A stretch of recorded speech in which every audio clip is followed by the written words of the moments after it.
ranka ya dade ka tuna da abin da ka taba karantawa a daki na. Daga nan cikin ladabi ta zayyana masa duk hanyoyin da suka bi har rayuwarsa ta zama haka. Sarki ya geda kansa sama cikin mamaki ya raya a zuciyarsa cewa hakika yarsa ta yi gaskiya. Duk gidan da ke dauke da mace mai hikima wannan gida sai ya bunkasa. Kar ku manta da subscribe da danna alamar kararrawa. A wani lokaci mai tsayi da ya gabata an yi wani sarki mai suna Dima. Sarkin yana da yayaye yan mata guda biyu, dukan su kyawawa ne. Ɗaya ta fiye yawan surutu ga ta da halin koyin kula, sunanta Arfat. Ɗayar kuwa sunanta Ramlat, kuma ita mai shiru ce da nutsuwa. Da lokacin auren sa yayi sai wani hamshakin attajiri ya fito neman auren babbar cikin su, wato Arfat. Ai kuwa sarki ya bashi aurenta, aka yi gagarumin biki na kawa. Duk gari kowa sai labari yake saboda kece reni da aka yi a wannan biki. Bayan biki ya kare sai sarki Dima ya lura da kaidaicin da diyarsa Ramlat take fama da shi tun bayan auren yayarta Arfat. Da haka sai yakan ware lokaci yana zuwa dakin ta suna firar duniya da ita. Rannan sarki ya shiga dakin Ramlat suna tadi kamar yadda suka saba. Sai idanuwansa ya kai ga wani faifai a dakin mai dauke da rubutu kamar haka: duk gidan da mace mai hikima take a cikin sa a koda yaushe zai rinka bunkasa. Sarki ya tambayi Ramlat wane ne ya sanar da ke wannan zance, yana mai nuni da rubutun da ke jikin faifai. Ramlat ta ce babu wanda ya sanar da ni, amma da kaina nayi imani da hakan. Sarki yayi murmushin yake saboda yadda zuciyarsa ta sosu daga wannan magana. Yace kin gani sarki ne, kuma kasancewa ta a gidan nan shine yasa komai da komai yake bunkasa a cikin sa. Dan me zaki ce sai gida na dauke da mace mai hikima zai bunkasa?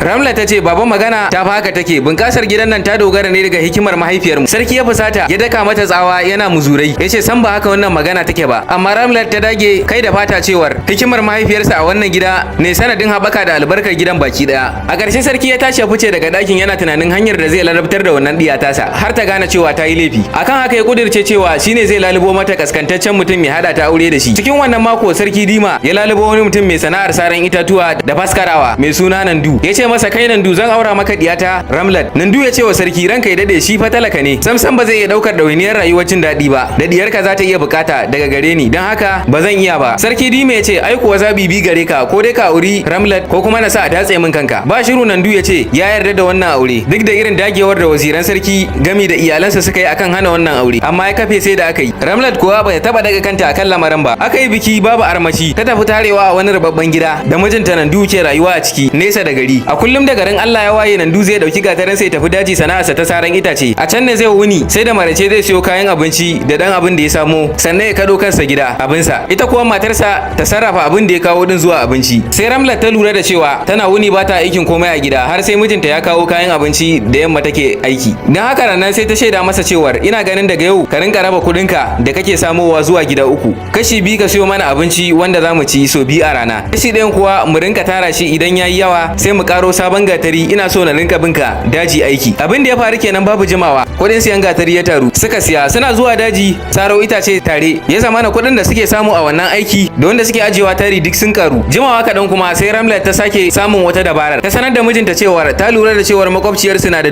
dutsen tishi da ake nika alkama zuwa fulawa. Don haka tana ganin ya kamata su siyo shi domin ƙara haɓaka hanyar samar da kuɗin su. Nandu ya yi murna matuƙa da haka, ya ce duk yadda kika ce haka za a yi. Ya ɗauki kuɗin da suka tara ya nufi kasuwa, bai dawo ba sai da ƙaramin dutsen tishi na daidai kuɗin su. Sannan a hankali ya zamana suna iya samar da kuɗin da za su iya warware matsalolin gaban su. Ita Ramlat a iyanikan da take yi tana samar da abin da za su ci kullum. Don haka duk kuɗin Nandu zai kawo gida ajiyewa kurum ake yi.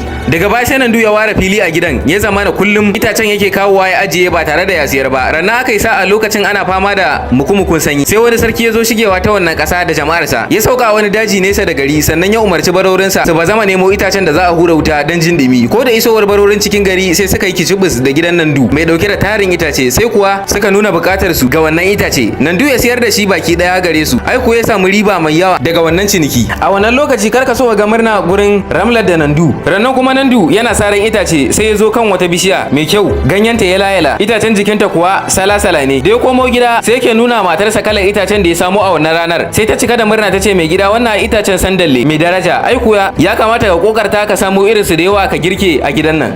Kasancewar Ramlat daga gidan sarauta take, ta san darajar wannan itace, domin sarakunan sun fi son yin amfani da shi wajen kone gawarsu idan sun mutu ko kuma wajen shagalin bukukuwan su. Kashe gari Nandu ya tafi daji ya lalubi wannan itaciya ta sandal tare da soma tarar rassanta a hankali ta yadda za ta ƙara tohowa. Haka ya rinka yi a kullum daga wannan zuwa waccan har sai da ya tara wannan itace da yawan gaske. Akwai wata alƙarya a kusa da birnin nasu wadda aka wayi gari sarkin ya mutu. Kafin rasuwarsa kuwa attajirin gaske ne, har kuma ya wasici da kone gawarsa da itacen sandal bayan mutuwarsa. Sai dai kuma a kaf garin nan an rasa wanda ke da wadataccen itacen sandal da zai isa shagalin wannan biki. Akan haka dan sarki mai mutuwa ya bada cikiya zuwa makwabtan birane, har kuma aka zo masa da labarin cewa akwai wani mai suna Nandu yana da shi, sai ce a je wajensa a siyo masa itacen akan ko nawa ya yanka. Barauran dan sarkin suka yi murna da suka tarar da cewa Nandu na da kalar itacen da ubangidansu ke so, kamar yadda labari ya je gare shi. Suka yi itacen sa da darajar gaske. Daga nan fa Nandu da mai ɗakin sa suka fita daga kangin talauci, tunda sun samu tarin dukiya. Nandu yasa aka gina musu katon gida na sarauta mai cike da manyan zauruka, kai ka ce gidan sarkin garin ne. Bayan tsawon lokaci da auren Nandu